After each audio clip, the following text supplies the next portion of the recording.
Hi friends, ఈరోజు మనం ఒక అద్భుతమైన కథ విందాం. అవును. ఈ కథ ఒక పెద్ద అడవిలో జరిగింది. ఈ కథ పేరు రుద్రుడు, చిన్ని. అంటే చిన్న స్నేహం పెద్ద జ్ఞానం అన్నమాట. సరే, ఈ కథలో ఇద్దరు స్నేహితులున్నారు. ఒకరు చాలా పెద్ద. ఇంకొకరు చాలా చాలా చిన్న. మరి కథలోకి వెళ్ళిపోదామా? తప్పకుండా. అనగనగా ఒక దట్టమైన అడవి.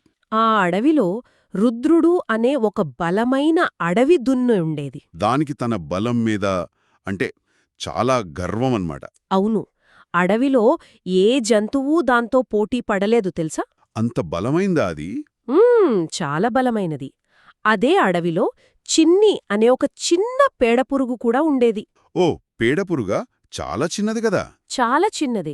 అది ఎప్పుడూ తన పని తాను చేసుకుంటూ నెమ్మదిగా వెళ్తూ ఉండేది. ఒకరోజు ఏమైందంటే రుద్రుడు దారిలో వెళ్తున్న చిన్నిని చూసింది. చూసి దాని చిన్నతనాన్ని చూసి భలే ఎగతాళిగా నవ్వింది. హాహా అని గట్టిగా నవ్వింది. అప్పుడు చిన్ని చాలా వినయంగా ఒక మాట చెప్పింది. ఏమని చెప్పింది? బలం శరీరంలోనే కాదు, తెలివిలో కూడా ఉంటుంది అని. చాలా మంచి మాట చెప్పింది. మరి రుద్రుడు వినిందా? ఊహుం, అస్సలు పట్టించుకోలేదు. అహంకారంతో ముందుకు వెళ్ళిపోయింది. తన బలం మీద దానికంత నమ్మకం అన్నమాట. కరెక్ట్. ఆ నమ్మకంతోనే రుద్రుడు ఒక ప్రమాదకరమైన బురద గుంటలోకి దిగింది. అయ్యో! అంతే. అది నెమ్మదిగా అందులో కూరుకుపోవడం మొదలుపెట్టింది. ఎంత ప్రయత్నించినా బయటకు రాలేకపోయింది. పాపం. దానికి భయమేసి గట్టిగా అరవడం మొదలుపెట్టింది. కాపాడండి, కాపాడండి అని. ఆ అరుపులు ఎవరికైనా వినిపించాయా? వినిపించాయి. చిన్నికి వినిపించాయి. అదేంటి, రుద్రుడు ఎగతాళి చేసినా కూడా చిన్ని పట్టించుకుందా? పట్టించుకుంది. వెంటనే శబ్దం వచ్చిన వైపు పరిగెత్తికెళ్ళింది. అక్కడ చూస్తే రుద్రుడు బురదలో చిక్కుకునుంది. అవును. అది చూసి చిన్నికి చాలా జాలియేసింది. వెంటనే ఒక ప్రణాళిక వేసింది. ప్రణాళిక? ఒక చిన్న పురుగు ఏం చేయగలదు? అది ఒక్కటే ఏం చేయలేదు. అందుకే వేగంగా వెళ్లి అడవిలోని తన స్నేహితులందర్నీ పిలిచింది. తన స్నేహితులంటే? చీమలు, బొద్దింకలు, ఇంకా చాలా చిన్న చిన్న కీటకాలు.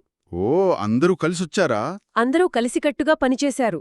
కొన్ని పురుగులు బురద నుండి నీటిని బయటకు పంపడానికి ఒక చిన్న కాల్వ తవ్వాయి. భలే ఆలోచన. మరికొన్నేమో బలమైన తీగలను తెచ్చి రుద్రుడికి అందించాయి. అప్పుడు రుద్రుడు ఆ తీగలను పట్టుకుని బయటకు రావడానికి ప్రయత్నించిందా? అవును. ఆ చిన్న జీవులన్నీ ఒక పక్కకు లాగుతుంటే రుద్రుడు తన బలాన్ని ఉపయోగించి మరో పక్క పైకి వచ్చింది. అంటే అందరి సహాయంతో? చివరికి రుద్రుడు బురద నుండి సురక్షితంగా బయటపడింది. నిజమే. బయటపడ్డాక దానికి చాలా సిగ్గేసింది. అవును కదా, తను చిన్నదని ఎగతాళి చేసిన చిన్నినే తనని కాపాడింది. అందుకే సిగ్గుతో తలదించుకుని చిన్నీకి దాని స్నేహితులకు కృతజ్ఞతలు చెప్పింది. ఆ రోజు దానికొక విషయం బాగా అర్థమైంది. ఏంటది? బలం కంటే తెలివి, స్నేహం చాలా చాలా గొప్పవని. అంతేకాదు, రుద్రుడు ఇంకొక ముఖ్యమైన విషయం కూడా నేర్చుకుంది. అదేంటంటే ఎప్పుడూ ఎవరినీ వారి పరిమాణాన్ని బట్టి తక్కువ అంచనా వేయకూడదని. కరెక్ట్. చిన్నగా కనిపించినా వాళ్లలో కూడా గొప్ప శక్తి ఉంటుంది కదా. అవును.